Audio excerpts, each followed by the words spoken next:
스냅드래곤과 엑시노스, 각각 안드로이드 진영 모바일 AP를 대표하는 이름이자 갤럭시 S의 심장으로 병용 채용되어 온 이름. 대부분은 병용 채용에 크게 문제 없을 만큼 이 두 AP들은 거의 비슷한 수준의 성능을 가지고 있었지만 시대에 따라 아주 조금씩 성능의 우위와 열의가 반복되어 왔죠. 아드레노라는 역사적인 GPU 솔루션을 가진 퀄컴, 그리고 그 GPU 열의를 CPU 커스텀 실력으로 메꾸었던 삼성. 제 주변에 몇 년 사이 반도체 시장에 관심을 가지신 분들은 엑시노스를 아주 손쉽게 평가절하하시는 경우가 있지만, 특히 과거에는 LSI의 CPU 커스텀 실력이 나쁘지 않았습니다. 개인적으로 이 퀄컴과 삼성이 벌이는 모바일 AP 전쟁은 중반까지는 GPU에서는 퀄컴의 스냅드래곤이 앞서고 CPU에서는 엑시노스가 앞서는 형국이었다 평가하는데, 이와 같은 해설이 시장에 통용되지 않기 시작한 것은 양 진영이 조금씩 이 CPU 커스텀을 포기하면서부터로 생각합니다. 2010년대 초반에서부터 이 시작점을 잡으면 당시 퀄컴이 커스텀하던 CPU 코어의 이름은 스콜피온, 이후 퀄컴은 크레이트로 커스텀 CPU 개발을 이어왔고, 이를 잡기 위해 삼성에서 내놓은 것이 M코어, 이후 퀄컴은 스냅드래곤 835에서부터 세미 커스텀으로 전환하였고, 크레이트는 크라이오로 이름을 바꾸게 됩니다. 반면 삼성은 커스텀을 조금 더 오래 가져갔지만 오히려 세미 커스텀으로 전환한 이 퀄컴의 스냅드래곤에 CPU 성능이 못 미치게 된 것인데요. 결국 갤럭시 S21 시리즈 출시 시기에 삼성은 커스텀 CPU를 포기하고 양사는 암이 만든 슈퍼코어를 그들의 B코어에 활용하게 됩니다. 이것이 그 유명한 코텍스 X1. 결론적으로 양사 모두 똑같은 레퍼런스 코어에 코텍스 X 조합으로 CPU를 구성하게 되면서 더 이상 이 CPU에서 변수가 만들어지기 어려운 환경이 만들어지게 된 것이죠. 물론 삼성전자에게도 당시 나름의 보관이 있었습니다. 오스틴의 CPU 커스텀 팀을 해체시키는 초강수를 두면서 독자 GPU의 사활을 걸었던 것인데, GPU와 NPU에 집중해 반전을 만들어 보겠다는 일종의 역발상이었죠. 이른바 SGPU라는 프로젝트명으로 회자되는 당시 삼성전자의 선택은 AMD와의 협업이라는 나름 그럴듯한 해답으로 완성되었고, 시장의 많은 이들은 그 역전 드라마가 펼쳐지는 것을 기대했었는데요. 하지만 냉정히 이야기해 아직까지 삼성이 꿈꾸던 그런 일들은 벌어지지 않았습니다. CPU는 두 진영 모두 같은 암의 레퍼런스 코어와 X 시리즈를 활용하는 상황 속 여전히 지켜지고 있는 확고한 퀄컴의 GPU 우위, 그리고 이어진 S22의 세대에서는 삼성에게 더 어려운 문제들이 추가되었습니다.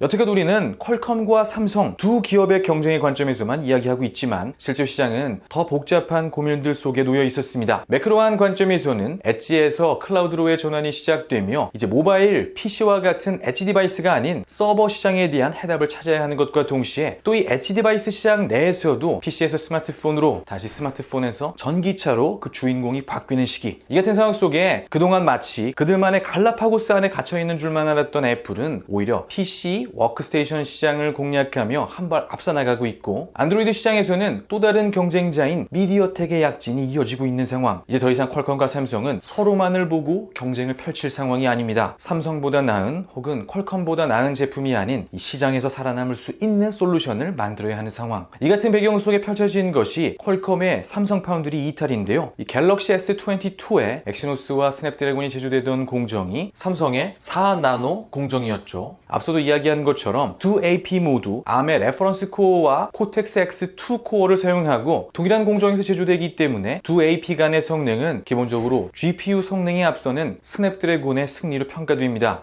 그런데 문제는 앞서도 이야기한 것처럼 그 밖의 영역에서 찾아왔죠. 미디어텍에서 발표한 디멘시티 9000의 CPU 성능이 이 둘을 모두 앞서는 사건이 발생한 것인데, 동일한 코어 아키텍처, 동일한 코어 구성을 쓰는 세 AP 중 두 AP는 삼성 파운드리의 4나노 공정을 쓰고 나머지 한 AP는 TSMC의 N4 공정에서 만들어지며 성능 차이가 나게 되었고, 그리고 이어진 시기 퀄컴은 삼성 파운드리를 떠나 그들의 플래그십 AP 제조를 다시 TSMC에게 맡기게 되는 오늘의 이야기로 이어지게 됩니다. 혹여 공정을 바꾸는 게 그렇게 쉽지 않지 않을까, 아직은 좀 시간이 남아있는 게 아닌가 하는 그런 생각이 들 수도 있지만, 이미 지난 스냅드래곤 8gen1의 세대에 퀄컴은 이 전환을 위한 예행 연습을 성공적으로 마무리하였고, 더 중요한 부분은 삼성의 4나노 공정에서 TSMC의 4나노 공정으로 포팅된 후 스냅 스냅드래곤 8 Gen 1 플러스라는 이름으로 등장한 퀄컴의 플래그십 AP는 그야말로 압도적인 성능을 보여주었다는 것이죠. 삼성에서 TSMC로 떠난 후 만들어진 이 엄청난 성능의 향상, 물론 시차가 존재하기 때문에 이 성능 차이가 온전히 공정 변경에 의한 것이다, 이렇게 이야기하기는 어렵겠지만 동일한 아키텍처, 동일한 구성을 가지고 거의 한 세대의 성능 향상폭에 준하는 이 성능의 향상이 이루어졌습니다. 참고를 위해 3D마크와 긱벤치5 그리고 안투투 8 벤치마크를 가져와 봤는데요. 엑시노스 2100이나 스냅드래곤 8 Gen 1은 물론이고 디멘시티 9000까지도 압도하는 모습.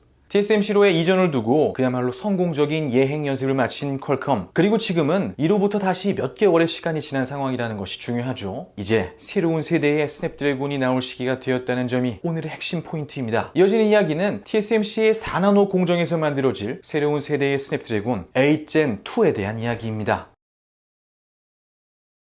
지난 10월 갤럭시 S23로 추정되는 이 기기의 벤치마크 결과값이 긱벤치5에 등장했죠. 여기서 핵심은 바로 여기 143으로 되어 있는 이 수상적인 코어 조합과 코드네임 그리고 GPU의 이름입니다. 아드레노 740. 그리고 이 단어들은 이 벤치마크 속의 기기가 스냅드래곤 8 Gen 2를 탑재하고 있다는 것을 추정케 하죠. 해당 기기의 긱벤치5 스코어는 4600점대. 정리해보면 8 Gen 1에 비해 20%가량 상승한 수치인데 일반적으로 정식 출시까지 또 그 이후에도 계속해서 이 긱벤치 스코어는 상승한다는 점이 중요합니다. 작년 이맘때쯤 갤럭시 S22의 유출 벤치값이라고 돌아다니던 벤치5 스코어는 3000점대 초중반이었다는 점을 미루어보면 현재 4600점대의 점수가 5000점 근처까지는 충분히 갈 수 있지 않을까 하는 그런 조심스러운 예상을 하게 되는데, 최근 웨이보 유출 자료들에서도 8 Gen 2의 멀티코어 점수를 5000점대로 이야기하고 있죠. 여러 가지 면에서 기대가 되는 이번 세대의 스냅드래곤입니다. 여기까지의 이야기만으로 너무 심한 확대 해석하는 것은 자제하겠지만 이 루머들 속 내용 중 CPU 말고 우리가 집중해 볼 또 하나의 부분이 있습니다. 바로 여기. 이미 이토록 강력한 스냅드래곤의 GPU 성능이 다시 50%더 증가한다는 것인데요. 우리는 모바일 AP의 성능 척도로 주로 이 CPU 성능만을 고려하는 경향이 있기 때문에 모바일 GPU 시장에서 이 스냅드래곤의 위치를 망각하는 경우가 있지만, 혼란한 경쟁의 상황 속에서도 아드레노라는 브랜드명으로 대변되는 이 퀄컴 스냅드래곤의 GPU 성능은 세계 최고라는 단어를 붙여도 전혀 어색하지 않죠. 엑시노스와의 경쟁은 두말할 나위 없고 공정 열세 속에서도 애플의 우위를 점하고 있는 모습. 물론 앞서도 이야기 나눈 것처럼 이 벤치마크 점수로 서로 다른 플랫폼 간을 비교하는 것은 조금 위험이 있지만, 핵심은 루머들을 종합해보면 이번 8 Gen 2는 여기서 다시 GPU 성능이 50%가량 증가한다는 것입니다. 이 50%라는 숫자가 어느 정도일지 판단이 좀 어려울 수 있지만 보통 세대 간 20에서 35% 정도 수준의 향상이 있습니다. 865에서 888로 넘어갈 때 35%, 다시 888에서 이전 세대인 8 Gen 1으로 넘어갈 때 30%의 GPU 성능 향상이 있었던 점을 감안한다면 이 50%라는 숫자의 크기에 대해 평가해 볼 수 있겠는데, 물론 2주 후 공식 발표가 있기 전까지 이 이야기는 루머에 불과하지만 이 루머가 그저 허무맹랑한 것만은 아닌 게 한 세대간 퀄컴이 만들어낸 아드레노의 진화, 여기에 공정전환에 의한 상승분이 더해지면 또 충분히 달성 가능한 범주의 숫자이기도 하죠. 지금도 가장 강력한 스냅드래곤의 GPU가 더 강력해진 모습으로 찾아올 것이란 이야기. 혹여 그래도 CPU는 아직 애플에 확실히 뒤처지는 것 아니냐, 이렇게 이야기할 수도 있지만 이제 누비아 인수 2년차, 기존에 가진 설계 역량에 애플의 A 시리즈와 M 시리즈를 만든 핵심 인력들의 설계 능력이 퀄컴에 더해지고 있는 상황이죠. 그리고 이들은 잠시 멈췄던 이 퀄컴의 커스텀 CPU 개발 프로젝트를 이미 다시 가동 중인 상태입니다. 혹여 아무리 핵심 인력이지만 이들이 회사 밖으로 나와 그만큼 대단한 또 다른 커스텀 코어를 만들 수 있는지는 아무도 모르는 것 아니냐, 이런 의문이 들 수도 있지만 이들은 퀄컴에 인수되기 전 이미 ARM 기반 커스텀 CPU 코어를 개발해 공개했었고, 당시 이들은 그들이 만든 커스텀 코어가 애플의 A 시리즈의 아성을 무너뜨릴 수 있는 수준이라 주장했었죠. 그리고 당시 누비아가 주장하던 또 하나의 핵심은 이 커스텀 CPU의 엄청난 전성비로 서버 영역을 공략할 수 있다는 것입니다. 다시 말해 누비아 인수 후 다시 재개된 이 커스텀 CPU 프로젝트를 시작으로 퀄컴은 모바일 PC를 넘어 워크스테이션, 자율주행, 서버로의 상방 통합을 진행할 수 있다는 것이죠. 지금 애플이 하고 있는 것처럼 말입니다.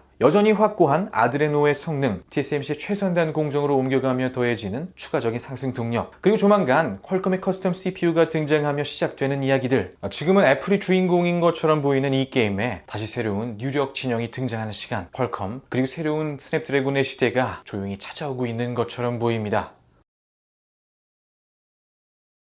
하지만 오늘 이야기가 퀄컴의 주식을 사라 혹은 무조건 이 시장 싸움을 퀄컴이 승리할 것이다 이런 식의 메시지를 오해하는 일은 없어야겠죠. 앞서 이야기한 암과의 분쟁도 매우 중요한 부분이 되겠고, 이 모든 이야기의 시발점이 되는 파운드리 시장에도 현재 TSMC의 3나노 연기와 같은 여러 가지 현재 진행형의 변수들이 계속해 만들어지고 있는 상황이기 때문에 특히 2024년 이후의 이야기들과 관련해서는 아직 수많은 경우의 수가 있다는 것. 따라서 오늘 이야기를 곡해하는 일이 있어서는 안 되겠는데요. 마지막으로 오늘 주제 근처에 있는 몇 가지 중요 내용들을 함께 정리하며 에피소드를 마무리할까 합니다. CPU 커스텀 조직이 해체되고 4나노 공정 근처에서 퀄컴의 이탈 사태가 벌어진 이후 시장이 주목한 몇 가지 포인트 중 하나가 조만간 등장할 갤럭시 S23에 대한 부분이었습니다. 초기에는 RDNA를 통한 독자 GPU 프로젝트가 어느 정도 성과를 거두었다. 다시 한번 엑시노스와 스냅드래곤 병행체제로 갈 수도 있다라는 그런 분위기가 있었다가 중반부에는 미디어텍의 디멘시티를 병용 채용하는 것을 고려해 볼 수도 있다는 그런 이야기들이 흘러나왔죠.